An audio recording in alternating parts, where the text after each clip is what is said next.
Bonjour à toutes et à tous, bienvenue à l'émission catholique sur le chemin du Seigneur. Que la paix de Dieu soit toujours avec vous. Le 31 janvier 2014, le diocèse de Ségou était en fête. La commune rurale de Pelenkana était en fête. Il y a eu l'inauguration d'un complexe scolaire, jardin d'enfants, orphelinat, premier cycle et second cycle.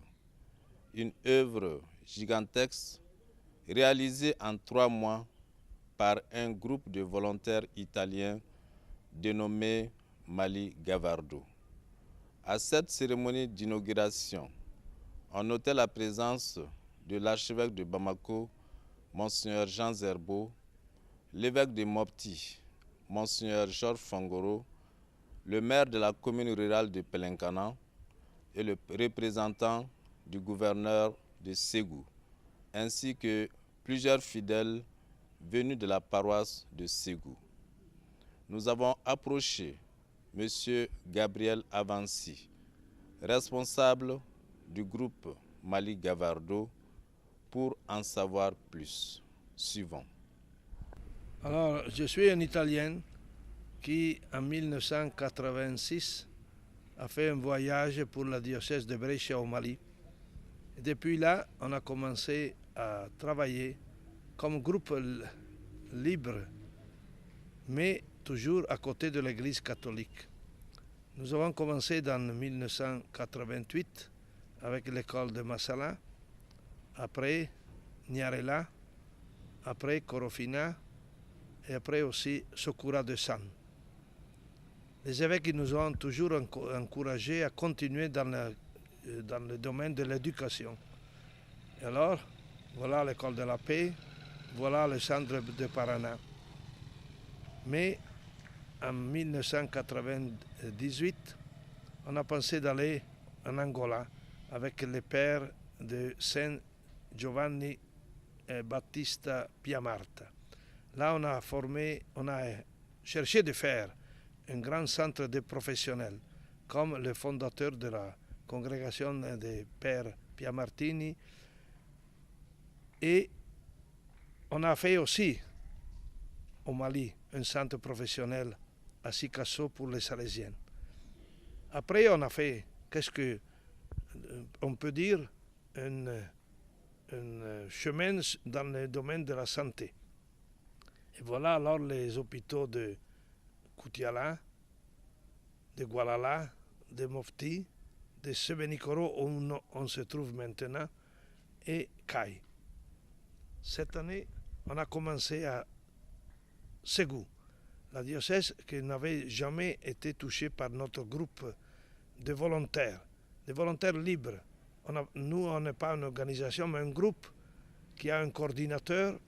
Et avec ça, nous avons choisi, toujours avec les évêques du pays, l'œuvre qu'on va faire.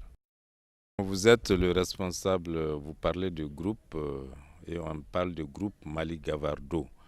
Pourquoi on dit Mali Gavardo?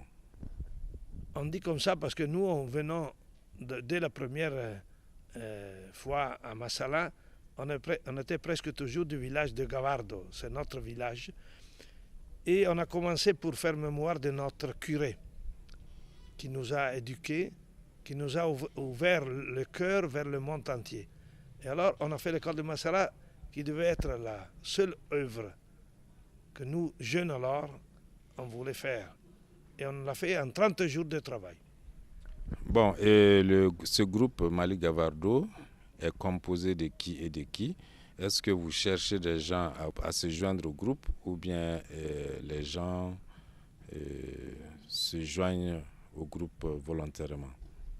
Alors, tu as bien dit maintenant, nous, on est ouvert à tous, mais il doit être clair que nous travaillons pour l'Église catholique. Et alors, le comportement des volontaires doit être en ligne avec la doctrine de l'Église catholique. Nous, en cherchons personne. Ce sont les gens qui nous demandent de venir parce que le groupe, il a le programme doit être fait dans le temps déterminé sauf s'il arrive quelque chose d'extraordinaire comme l'année passée.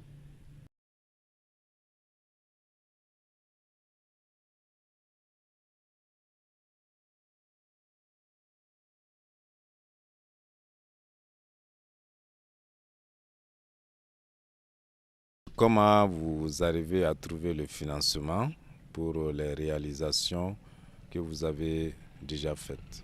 Avec nous travaillent toujours les deux organisations italiennes, ONG, Cuore Amico Fraternità Onlus de Brescia et Skype, c'est-à-dire le groupe de Père Pia Martini qui nous aide dans tous les papiers pour le douanement, pour préparer les matériaux et tout ça.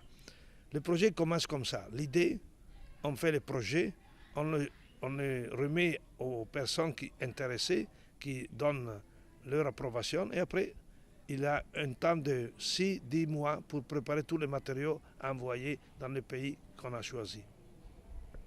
Et au Mali, vous venez régulièrement depuis 1988 et vous avez réalisé beaucoup.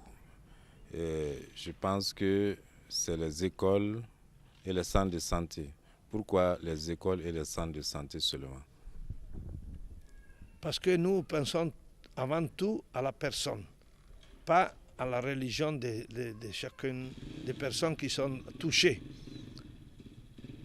L'éducation pour nous, c'est la base pour former une personne. Et si l'éducation c'est bien fait, je suis sûr que la personne sera dans la vie toujours touchée par les valeurs de l'Église catholique, même s'il n'est pas chrétien, parce que ce sont des valeurs universelles.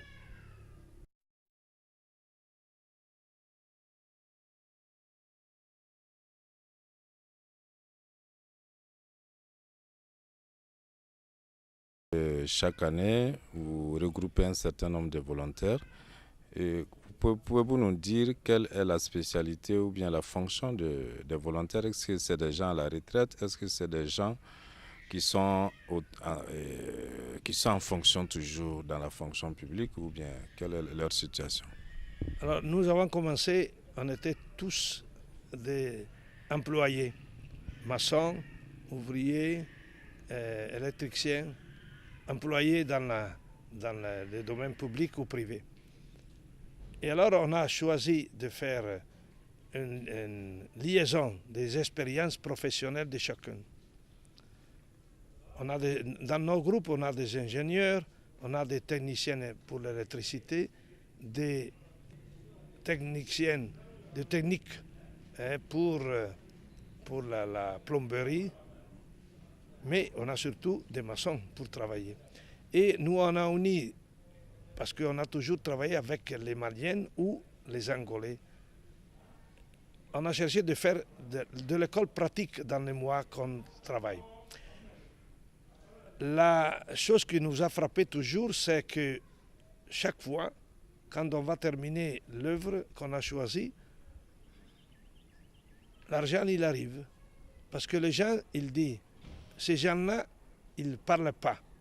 Ils proposent le projet, on donne une partie de l'argent, et après, si après 2 mois, 3 mois, 4 mois, ils ont terminé, on va donner la différence.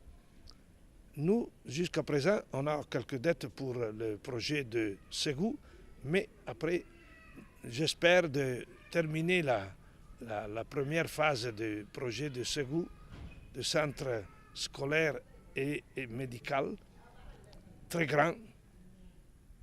Quelques jeunes nous ont dit qu'on est des fous à faire une chose comme ça à Ségou, mais nous, on a obéi aux évêques du Mali. Pouvez-vous nous préciser qu'est-ce que vous avez réalisé exactement à Ségou? À Ségou, nous, on a réalisé la maison des sœurs et des volontaires, l'école maternelle et un orphelinat de 3000 mètres carrés, une école primaire et secondaire de 2800 mètres carrés, et on est en train de terminer l'école agricole professionnelle pour chercher de donner aux jeunes la possibilité du travail. nous venons de la terre. Nous retournerons à la terre, mais la mère terre nous nourrit, nous donne à manger tous les jours. Alors si on va la traiter bien, si on va la cultiver bien, si on cherche de faire des épargnes pour l'eau, voilà alors la production goutte-goutte que nous on pense de faire à Ségou. Ce sera une école pour les jeunes, pour donner à ces jeunes-là qui n'ont pas de travail la possibilité de former une famille, de nourrir sa famille et surtout d'avoir un avenir. C'est tout? Après, non. Après, il y aura aussi l'hôpital et le centre sportif. L'hôpital, il viendra seulement à une condition, que les autorités ils amènent mise en fonction tout de suite l'électricité jusqu'au centre et la rue pour arriver au centre. Parce que maintenant, on est là dans la nouvelle partie de Ségou, dans la commune rurale de Pelengana. Nous demandons toujours aux autorités de nous aider parce que l'électricité servira à tous les gens qui sont là.